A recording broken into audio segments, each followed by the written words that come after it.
Осенью, обычно после завершения всех полевых работ, в деревнях играли свадьбы.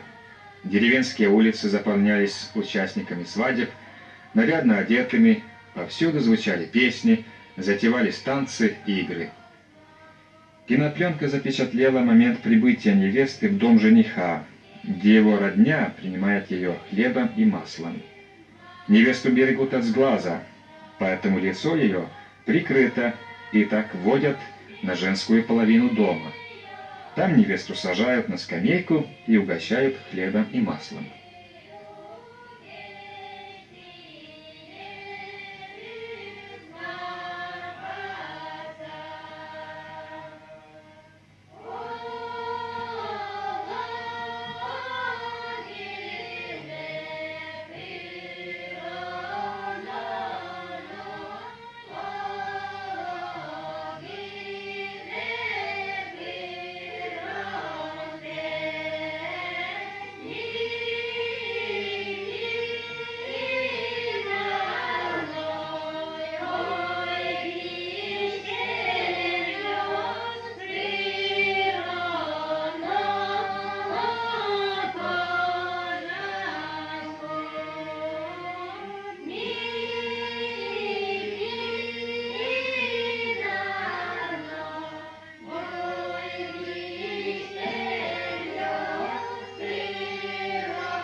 В доме жениха торжественно открывали сундук с приданым, который обычно был наполнен всевозможными домоткаными текстильными изделиями. Тут же тканые вещи развешивали по комнате для обозрения гостям, чтобы каждый мог убедиться в мастерстве невесты. Дом, в котором справляли свадьбу, постоянно был полон песен. В них прославляли трудолюбие невесты, воспевали ее богатые приданые.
Существенным моментом свадебной церемонии было надевание молодухе женского головного убора – вилькен изян. Убирали голову невесты молодые женщины, они повязывали ей чалму, налобник, еркетет и накидывали поверх большой, вышитый шелковой бахромой платок – сюлык. После этой церемонии молодуху вели к источнику, где она бросала монеты духу-покровителю местной воды. И далее, на всем протяжении свадьбы, гостей, а среди них и молодуху, по возможности старались почаще облить водой. Свадьба гуляла широко. Управлял всем весельем, давал зачин свадебной мелодии, тыро, особо уважаемый родственник. Свадебный пир продолжался, как правило, 3 дня. Звенели песни, в которых благодарили устроителей свадьбы, родственников молодого мужа, да и всех участников церемонии. Не было обычая во время свадьбы сидеть по скамейкам, наоборот, Все было в движении, танцах, царило веселье, задорные шутки. Не было недостатка и в музыке. В каждой деревне находились свои гусляры. И сразу по окончании свадебного пира наступали будни, дни напряженного крестьянского труда.